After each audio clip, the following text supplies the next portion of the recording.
Today on Straight Talk Africa, tackling the fundamental root causes of migration. Many African migrants continue to risk their lives going abroad in hopes of a better future.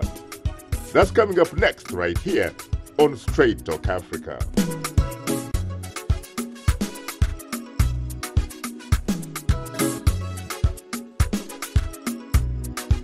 Hello, welcome to Straight Talk Africa, live from the Voice of America studios here in Washington.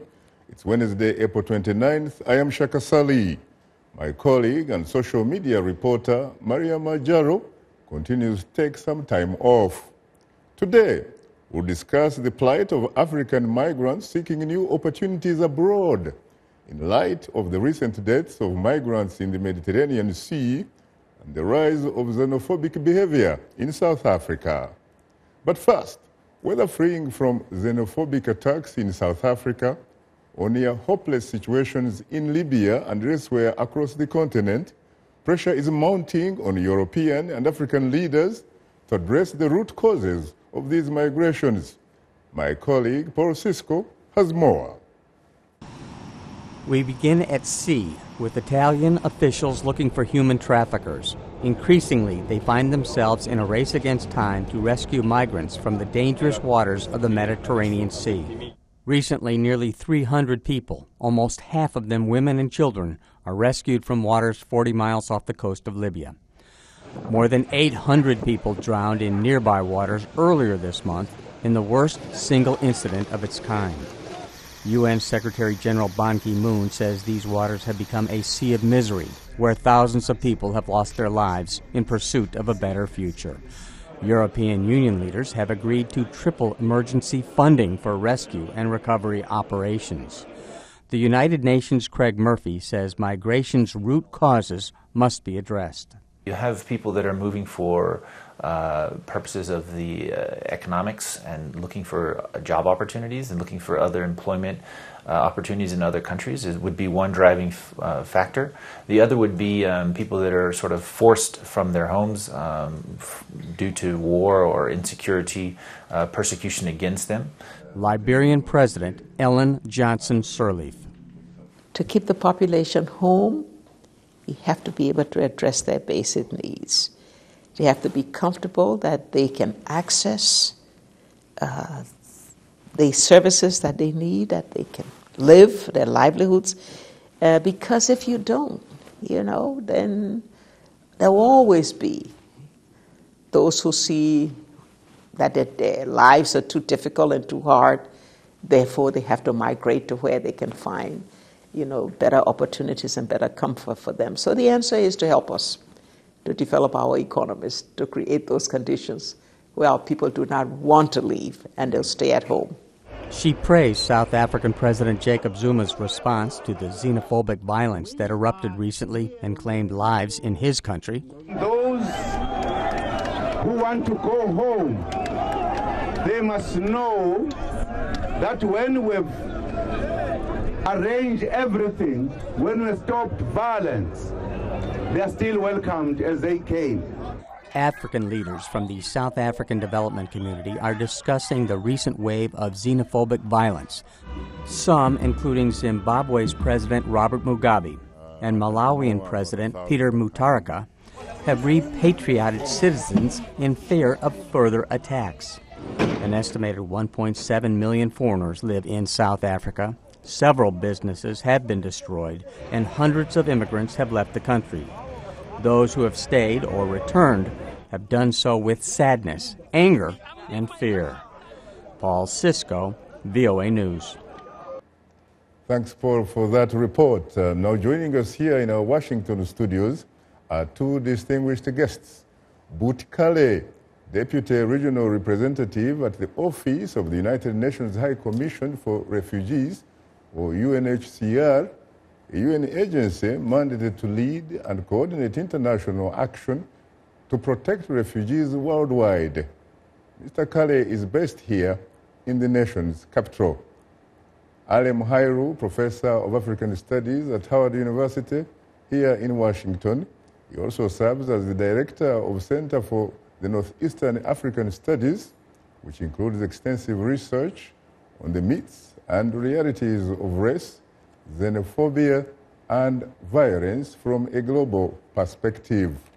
And last but not least, Suleman Mugula, a Ugandan-born South African, serves as a political analyst. He joins us via telephone link-up from Durban.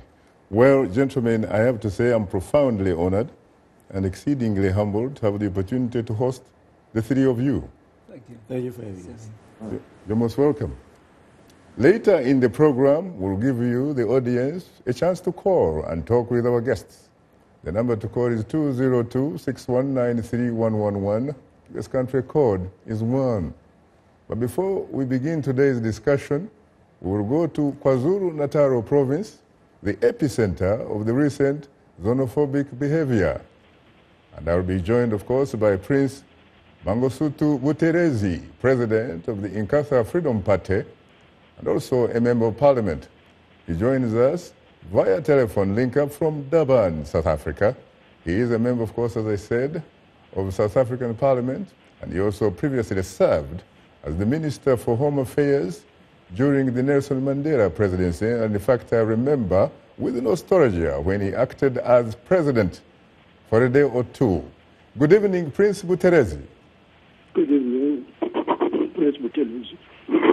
Yes, it's a pleasure to have you on Straight Talk Africa for the first time, Prince Buthelezi. I beg your pardon? It is a pleasure to have you on Straight Talk Africa for the first time. Thank you. You're most welcome, sir. Give us a sense as to what it looks like from your vantage point. What is the situation on the ground where you are seated? Well, I think that I must first of all say that I'm quite ashamed by what has happened. The mob violence that our people from other parts of Africa have been subjected to, particularly because Africa was with us in the dark days of apartheid, and particularly because I personally went to Zambia in 1974 to see President Kaunda, to thank him for the sanctuary that was given to our people by Zambia, and I also went to saw President Nyerere to do so. So I know that the issue of migration is a very difficult one, having been Minister of Home Affairs for 10 years under President Mandela and under President Mbeki.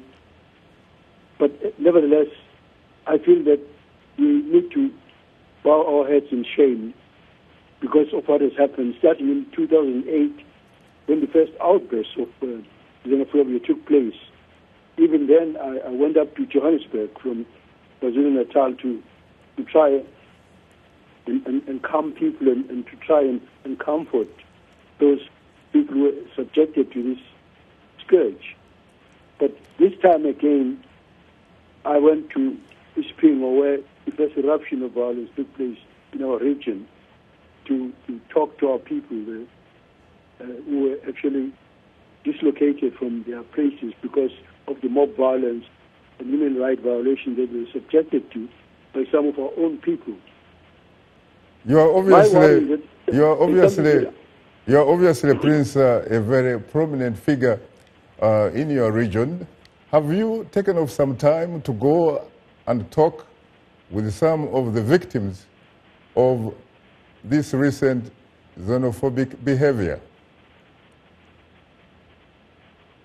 Well, I think I've already said that when the thing erupted in 2008, I went to Johannesburg because of my concern about the scourge of violence and the xenophobia that our people from other African countries were subjected to. And even this time, when this eruption took place, I went there, was the first to go there. Some of our leaders, some refreshments and to comfort our people, etc., and actually to calm our people and to appeal to them. And then, of course, recently, the king called an imbizo because there were certain accusations that were directed at him that when he delivered a speech in a place called Pongola, that in fact he had started the violence. So he called a huge rally in Durban called Imbizo, in which I also participated. We appealed again to our people not to shame us because our Constitution is very open. It says everyone, which means that once people are on the side of our borders, they're entitled to everything that any South African is entitled to. And it should be so.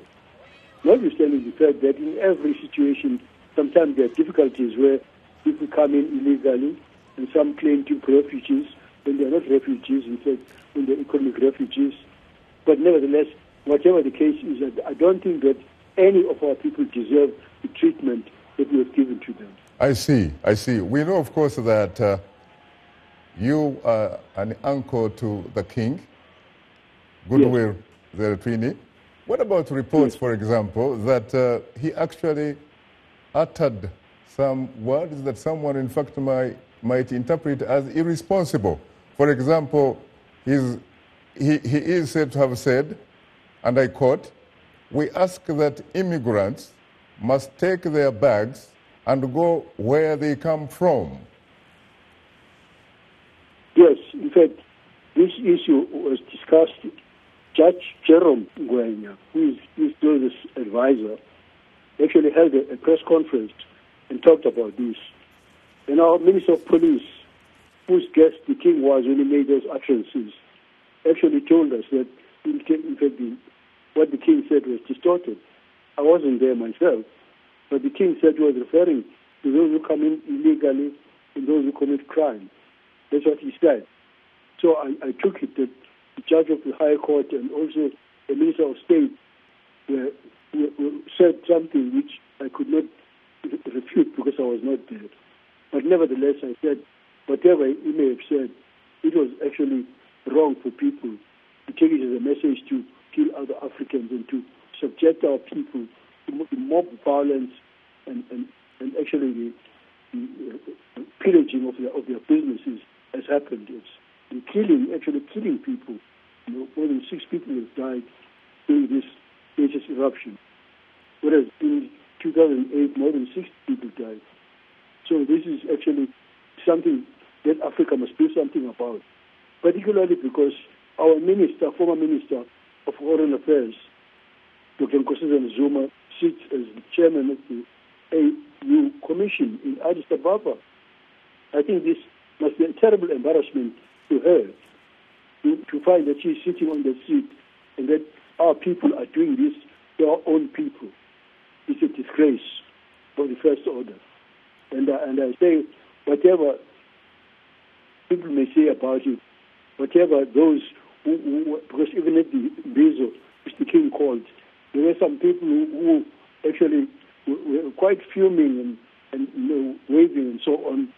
But we thought that the message that the king delivered, what we said also when he presented the king, actually went down well because it stopped. And we hope that it has stopped for good. But we don't know, of course, because the devil is at large, as the Bible says, as St. Peter says so. The devil is at large, seeking whom he may devour, prowling like a lion. That's the case. And one sees also from the Bible in the Victus that he says that when a foreigner lives with you in your land, do not mistreat him. The foreigner living with you should treat him as one of your native born. Love him as yourself, for you were foreigners in Egypt. I always said, even in this way the king called, it is very ironic that our national anthem in South Africa says, bless Africa. It doesn't say bless South Africa. It bless Africa. Our national anthem doesn't talk about South Africa. It talks about Africa. And that's how we're brought up. And we really don't know where this evil comes from. Very interesting, very interesting. First of all, you know as well as I do, of course, that there is no smoke without fire. You also know that the king really is not a young man. He was born back in 1948. He has actually been in power since 1968, and his coronation was in 1971. Obviously, he must understand the social, cultural, political dynamics, and as far as South Africa is concerned, he has seen, he's really been in a situation where he experienced support from the rest of the African continent fighting against apartheid. Is there any chance, frankly, that he could, at one point or another, may in fact have overreacted? What's the question now about the king? I am talking What about... do you say about the king? What I was saying is that, you know as well as I do, that people will tell you there is no smoke without fire. In other words, I know that the king is saying that the media is to blame, that it might in fact have misinterpreted or misrepresented what he actually said. Is it possible that in fact he may have overreacted? I thought that we've gone over that, sir, because I've stated that Judge Ngwenya, who is the latest, he's a judge of the High Court, who is the king's advisor, held a press conference where he told all of us in South Africa that the words of the king were distorted.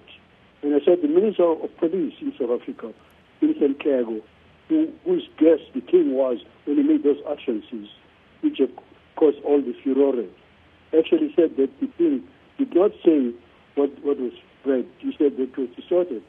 But I say personally, whatever the king may have said, whether it's distorted or not, you're ashamed of what has happened.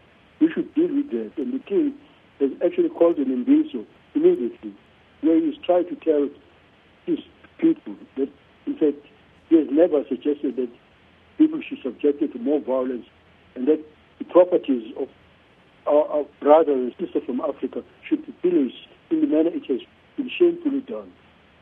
You've heard, of course, that Durban, in fact, was the epicenter of that kind of, or that type of xenophobic behavior.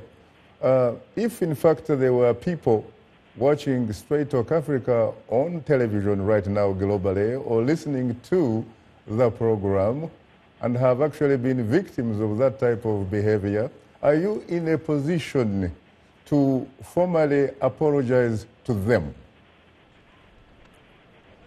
Who now, the king?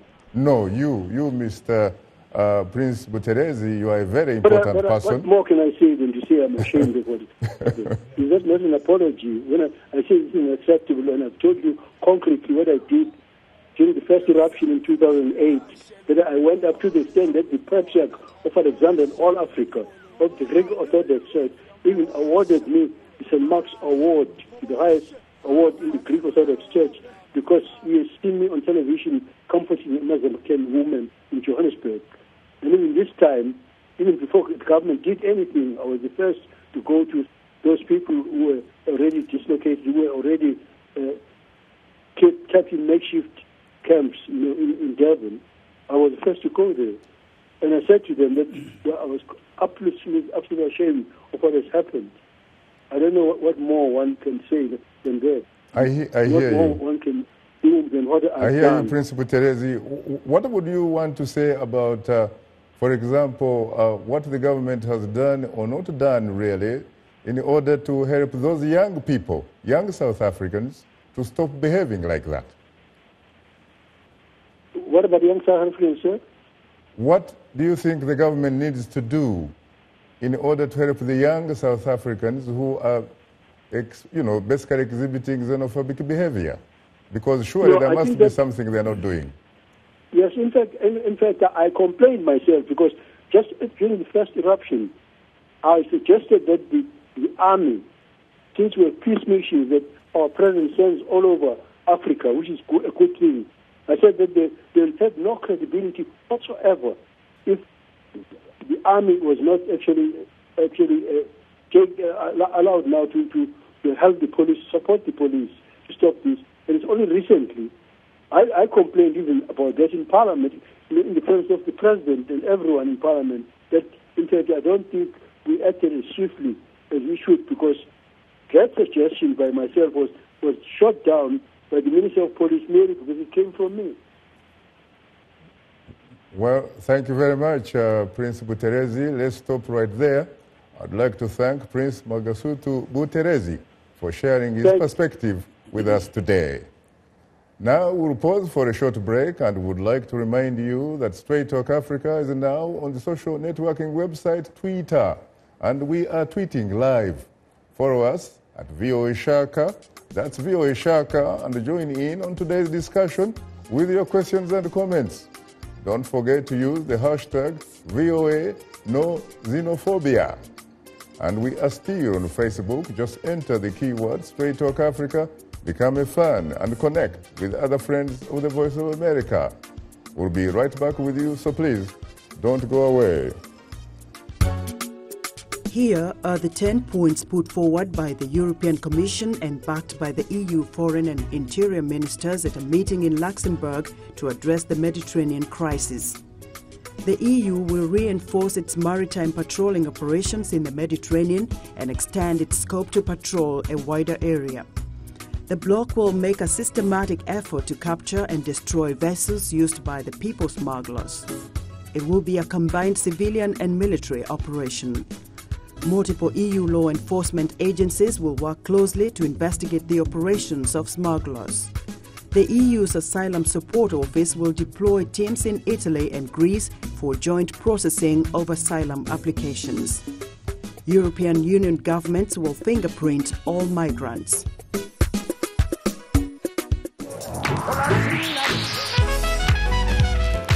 I wanted to present music and a side of American culture that is most important to me, that is a part of who I am. They're going to get some incredible performances.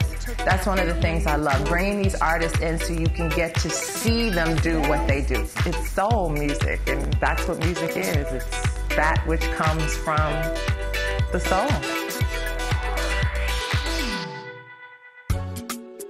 This is Straight Talk Africa on the Voice of America. What is your opinion about today's topic? Call us at 202-619-3111. US country code 1. When you call, remember the following. Ask only one question, keep your comment brief, and turn down the volume on your radio or television. Now let's return to Straight Talk Africa. I don't think we need to appear as being critical to other governments. We can't. But they said, all of them, wherever they are, they know South Africa is a safer country. That's what they said.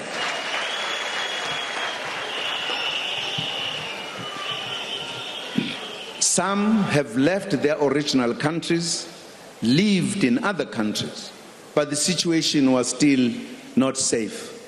They say only South Africa. They say South Africa has a clear constitution that defends its citizens as well as citizens from outside of South Africa. And that South Africa, when they are here, they live like Africans among their brothers and sisters. They don't live in camps. So, in a sense, my view is that these matters do need to be discussed by the AU. Because much as we can have a problem alleged to be xenophobic, our brother countries contribute to this. Why are the citizens not in their countries in South Africa? Because it is not useful to criticize South Africa as if we mushroom these foreign nationals and then ill-treat them. They are here because some were very sharp in criticizing their country, that if you raise a voice in country X, you disappear.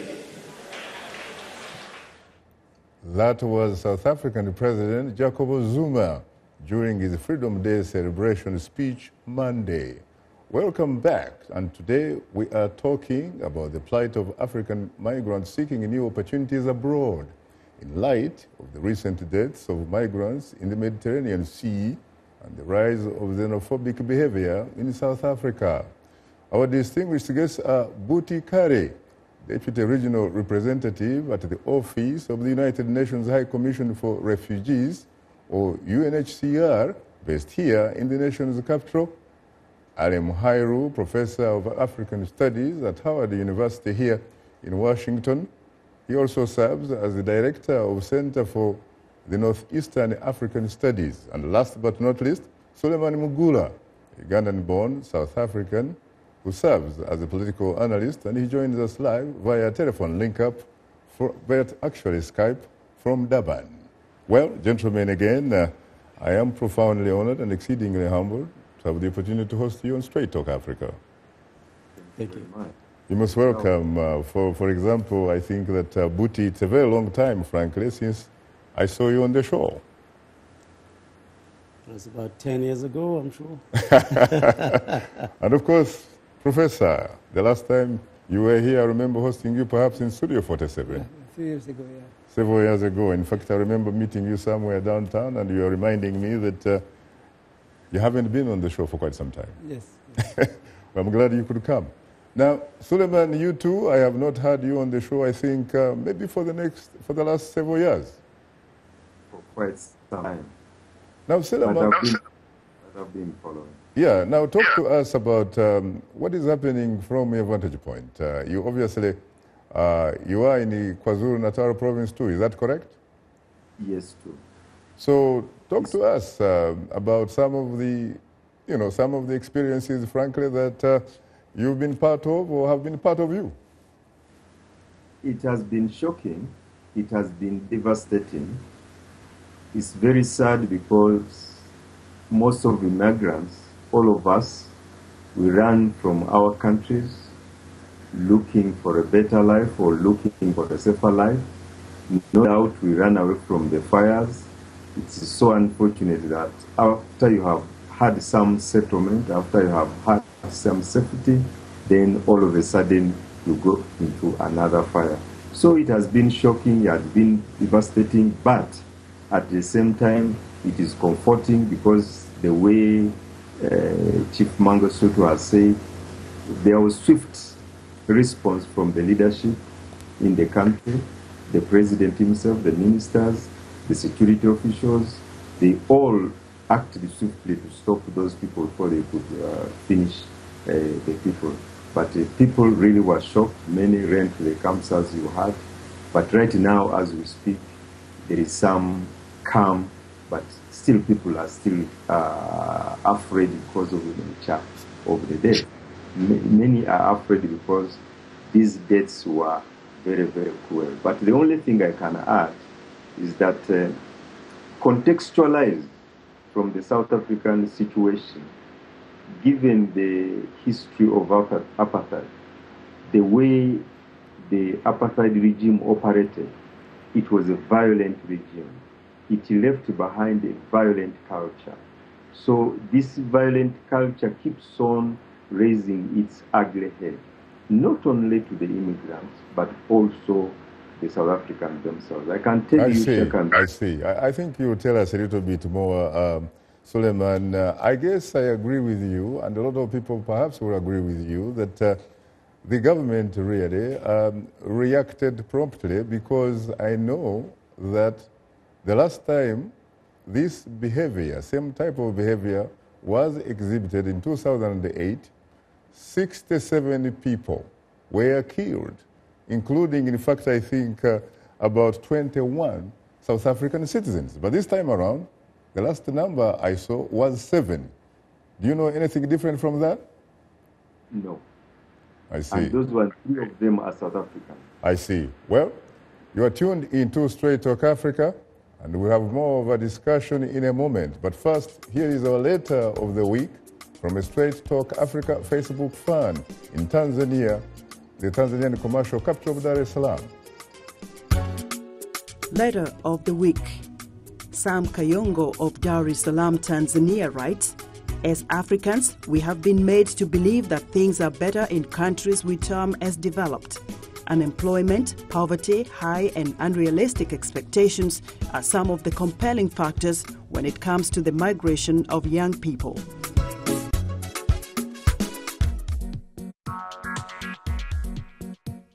Like Voice of America on Facebook. Follow VOA on Twitter.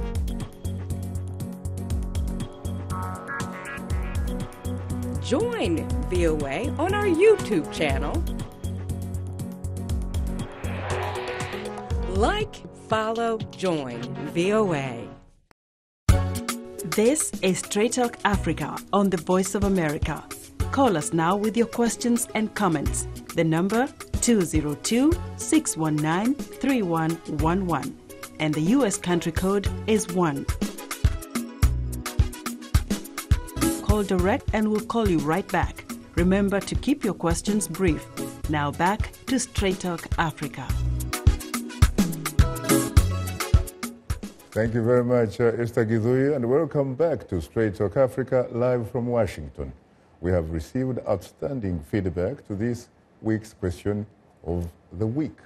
The lack of economic opportunities, poor governance, and inadequate social structures continue to push desperate Africans into risking their lives, either by crossing the Mediterranean Sea or falling victim of a violent xenophobic attack in South Africa. This leads us to our question of the week, which asks, what are the primary reasons why so many Africans are risking their lives to migrate to Europe, South Africa, and other places?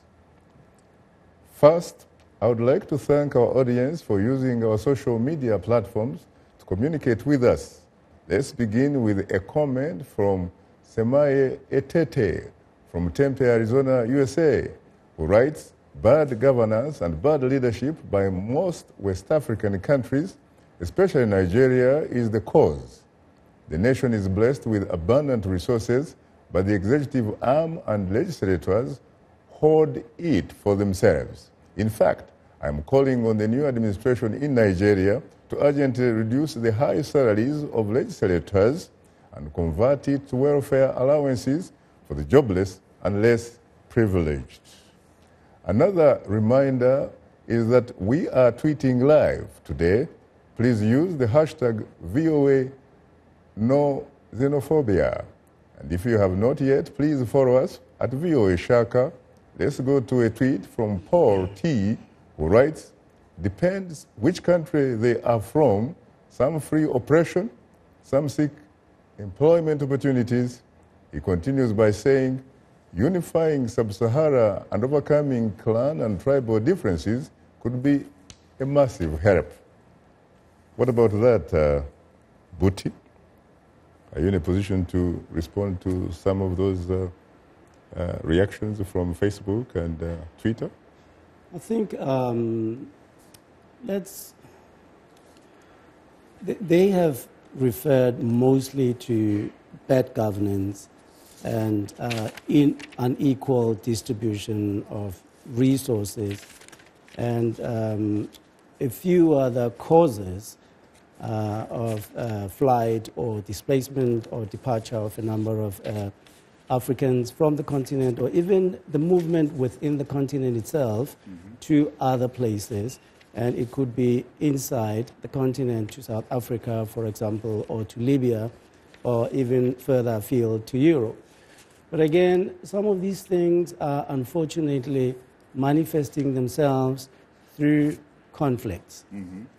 Wars and conflicts and persecution are some of the drivers that are pushing a significant number of Africans to leave their countries. Today, when one looks at what's going on in the four corners of the continent, basically, in Libya, where people are compelled to flee, South Sudan, people are compelled to flee, Central African Republic, Nigeria, you look at Somalia, and Southern Sudan, and so on and so forth. And unfortunately, when you look at these numbers, they are not what you see on TV, because what you see on TV are people who are desperately trying to leave not only their countries of origin or their regions, but the continent. But here you're talking, and I am referring to people who only managed to cross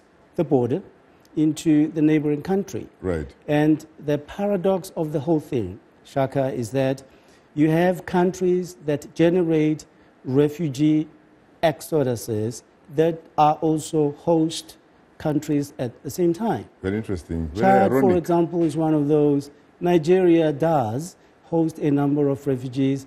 You do have Sudan that hosts a number of Ethiopia, so on and so forth. Even in Somalia, by the way, they are actually receiving refugees from Yemen now. That is, again, unfortunately, a revolving door. People who desperately left. Somalia, you have 1.1 million Somalis who left the country after the fall of the Barrow regime in 1991, who unfortunately 4 decades later, they're still outside the country, and most of them are in Kenya. Very interesting. They're in Kenya, and of course they are in Kakoma. Some of them are in Kakoma. Dadaab. More than, is it Dadaab? That is more than 500,000 human beings, correct? Yes. What about you, Professor? You've been studying these issues. What are the solutions, really? We talk about the problems. What are the possible solutions? I agree with the views expressed both by the interviews by my colleague here and by the host, how this has come across as major crisis as it is. But it's also important to put it in historical context and international context, because as Chief Buthelezi mentioned, his citation of the Bible, where the Bible admonished the treatment of the stranger. There is a part there in the Bible where it says, treat the stranger, because he was referring to the Jews. You were strangers in Egypt at one time. It's migration, it's the movement of populations from Africa originally to all corners of the world that happened. So this is not something we should see as something new. We know over the centuries, millions of people moved across the world, pushed by factors, ecological factors, political factors, social factors. You know this case where the country we live in, America, became a country of immigrants because millions migrated from Europe originally between late 19th century to the early 20th century. Something like 25 million people moved to this place. You had the potato famine, for example, in Ireland. You had the potato famine, where 4 million Irish moved. You have 5 million Italians. You have millions of people from all over the world.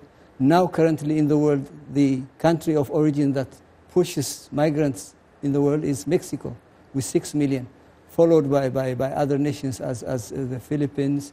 And so we have to differentiate between the movement of populations, which is natural, ranging from negative factors of persecution, religious persecution, political persecution, to positive factors where this human need, the psychosocial need to go across the mountain for greener pastures.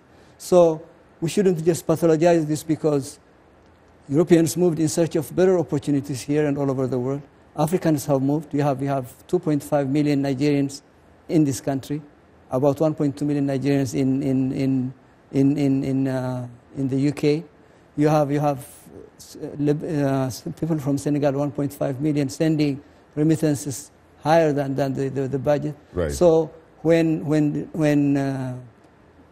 Zuma was saying that the reason they're coming is because it was all negative in there, that's not right, because most of those immigrants from Nigeria is the #1 economic powerhouse in the continent. Oh, yes. It's sense. So people go there, skilled doctors, educated people went there and create opportunities there. So we have to balance both aspects of migration.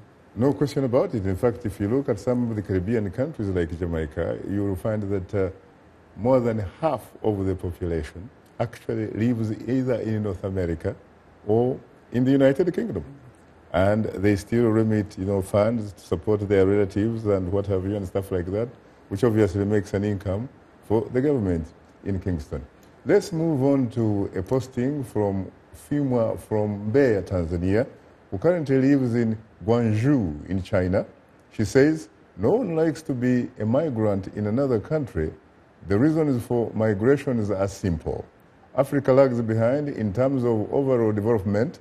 We have poor education systems, poor health care, poor infrastructure, and poor energy supply systems.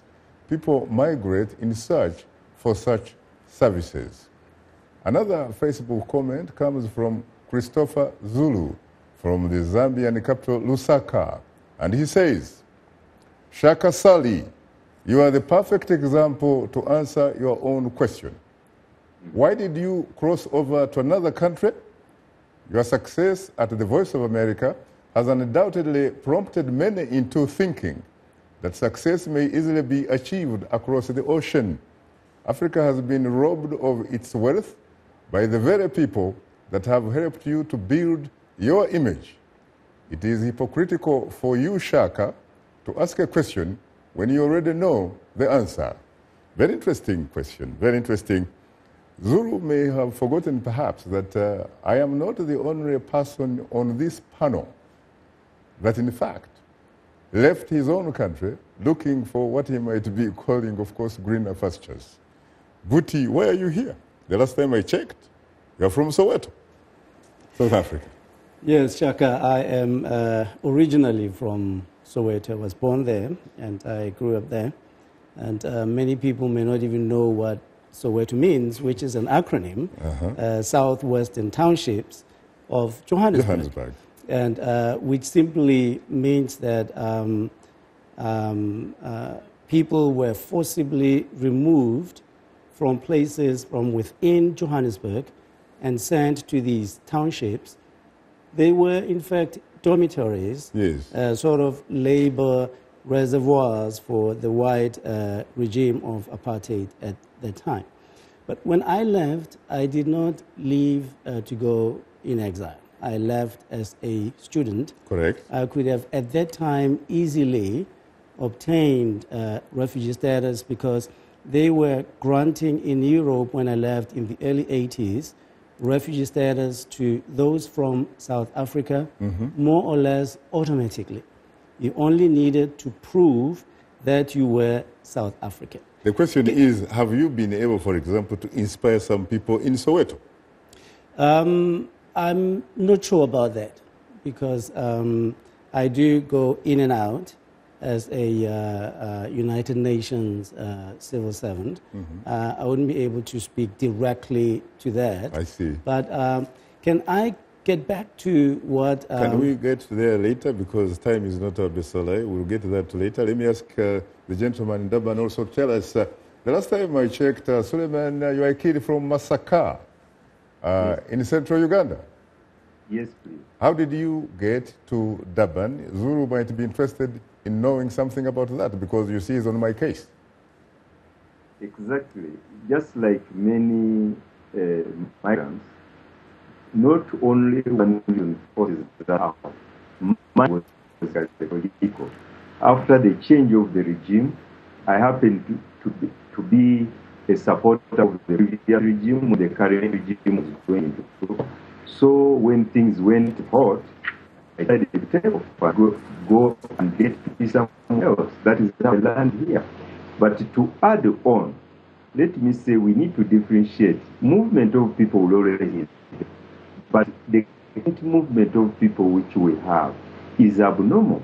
The way the Secretary General has said, this is the biggest humanitarian crisis since World War II. People died in South Africa in 2008, but the influx continued. People die in the Mediterranean, but the influx continued, which means there is a problem in the mother countries on the continent. Thank you. That is why I'm saying it is not only one reason, just for the movement. Thank you very much, Suleman. I would like to assure Christopher Zulu that I also came here, in fact, going to school, except that, like Buti was probably, going to school, but running away from apartheid, I too was running away from a field marshal, General Idi Amin Dada, the conqueror of the British Empire. But I hope that with time, having gone to school and working in the United States, and especially working really directly with Africa, I hope that some people can look at me as a positive role model. For a kid who came from Kabale, southwestern Uganda, really, not having any money in his pocket, back in 1976, to have come here, gone through school, 4 university degrees, including a Ph.D. from UCLA in cross-cultural communication and history, and working for this great international broadcaster, the Voice of America, I hope that I can be a positive role model to some very small kids in Kabale, in Soweto, with a dream. Well, that's all for today's social media segment. We appreciate all of the feedback you send us. Please keep it coming. And if you are a new fan, drop us a line at africatv@voanews.com. Once again, our email address is africatv at voanews.com or post your comment on our Facebook page. Enter the keyword Straight Talk Africa.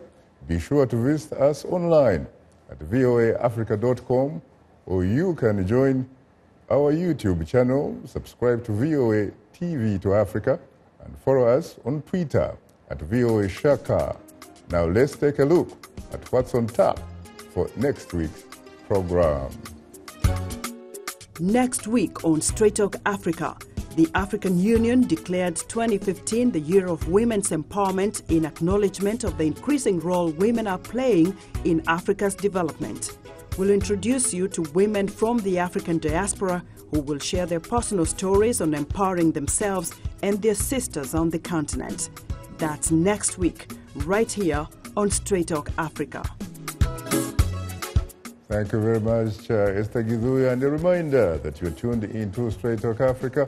To participate in our discussion, please call us at 202-619-3111. The US country code is 1. We'll continue our discussion in a moment, so please don't go away. Here are the remaining points of the 10-point plan that was put forward by the European Union and backed by its foreign and interior ministers at a recent meeting in Luxembourg to address the Mediterranean migration crisis. The EU will consider options for an emergency relocation mechanism for migrants. The European Commission will launch a voluntary pilot project on resettling refugees across the EU member nations. The EU will establish a new return program for rapid return of irregular migrants coordinated by EU agency Frontex from the EU's Mediterranean countries. The EU will engage with countries surrounding Libya through a joint effort between the Commission and the EU's diplomatic service. The EU will deploy immigration liaison officers abroad to gather intelligence on migratory flows and strengthen the role of the EU delegations. We're able to touch on things that are important to people on an everyday basis. We hope that our viewers are getting inspired when they watch our show. They're getting a view of the world from a different perspective, things that perhaps are not in their immediate vicinity. Today, I could put in on the show something that is a little different, a little unique, and this gives me that inspiration to come to work. If you like today's show, please write and tell us what you think or give us some suggestions. Be sure to tell us what station you're tuned into. Our address, Straight Talk Africa, Voice of America, 330 Independence Avenue Southwest, Washington, D.C. 20237 USA. Or send us an email at africatv@voanews.com. Log on to our website at voaafrica.com. Or post your comments on Facebook. Keywords Straight Talk Africa. I think people in those countries who have had their citizens attacked have expressed their concern and their disappointment, but I have not heard any concerns expressed that similar attacks would be made against South Africans, and that would not be the answer to the situation. The situation is one that needs to be addressed in the context of South Africa, and I think the government has made some very heroic efforts in dealing with the situation, and so far over the last couple of days it's been relatively quiet. That was U.S. Assistant Secretary of State for African Affairs, Linda Thomas Greenfield, reacting to the South African government's response to the xenophobic violence. Welcome back. And before the break, of course, we're talking with Zuru, who has problems seeing Shaka in Washington when he should perhaps be in Kale. He forgets that perhaps his own ancestors, in fact, may not have come from present-day Zambia, which used to be part of a personal property of a one Sir John Cecil Rhodes called Northern Rhodesia, but that in fact he may even have come from present-day KwaZulu-Natal province with the Ngonis, who knows, or probably from Cameroon during the Bantu migrations. Well, let's go to Tanzania. Good evening, Gabriel. You're most welcome to Straight Talk Africa. Hello, Shaka Ssali. Yes, sir. How are you? Hello. I'm good. How are you doing, sir? I am hugely terrific. What is your question, sir? Actually, my question is you know, as our Tanzanian history and the history of South African fighting for independence.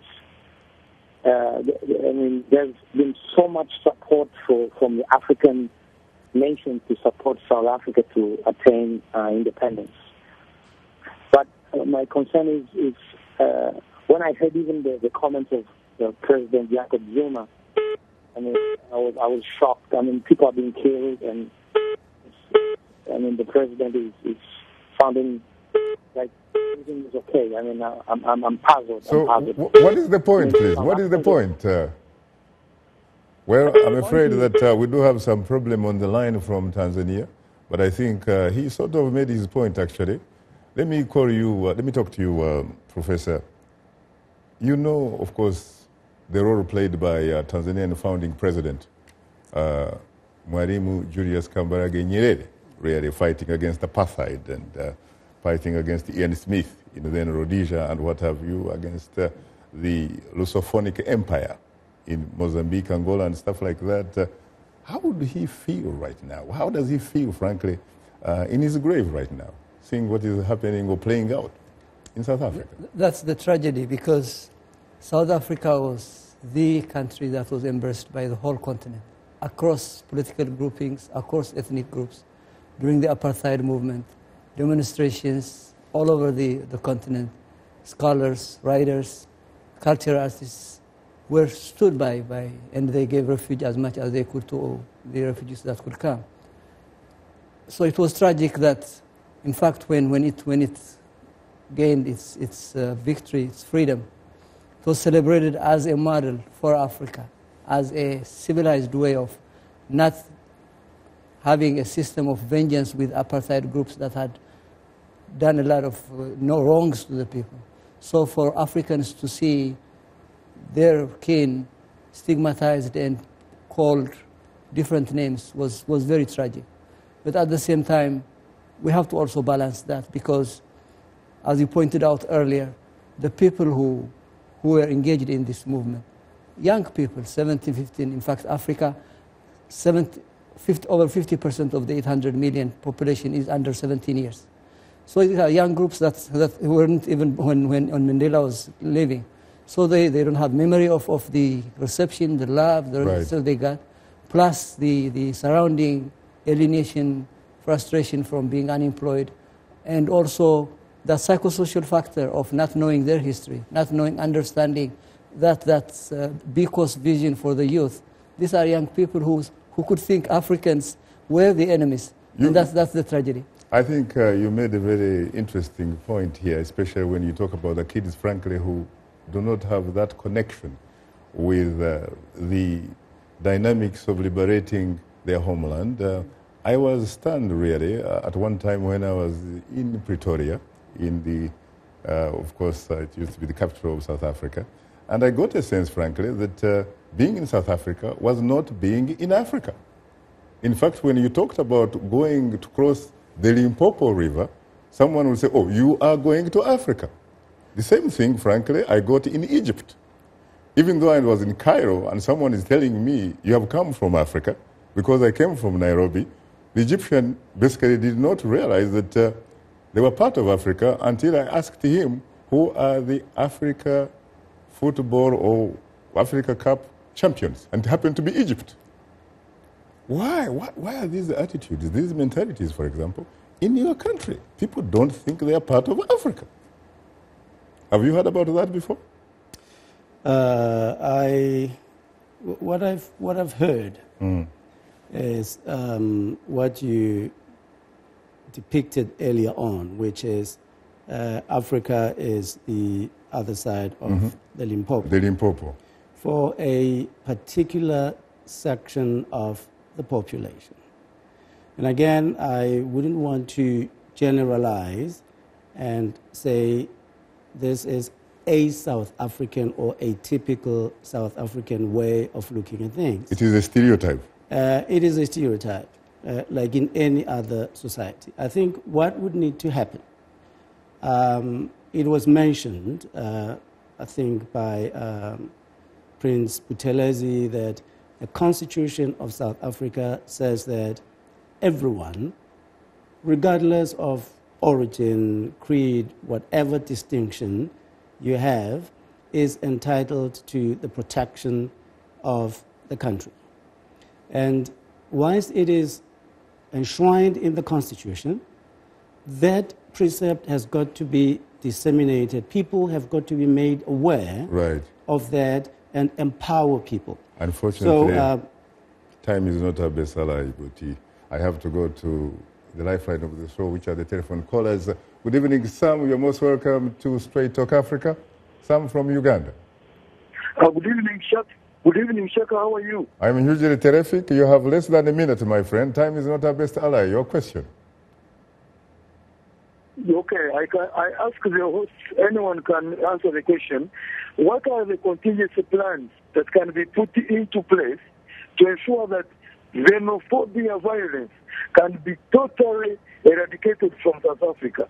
Thank you very much. Thank you very much. What about you, Suleman? You are right there in South Africa in the front line and a new South African citizen, as a matter of fact.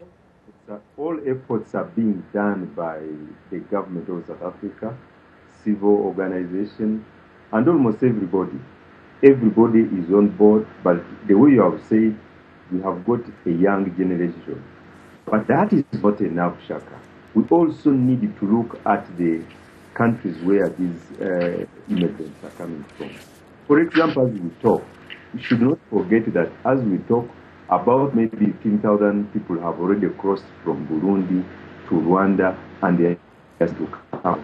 We should not forget that some of the leaders, for example, my own leader, the one in Uganda, he has been in power for almost 30 years. But if you look at the unemployment figures, they are between 80 and 90%.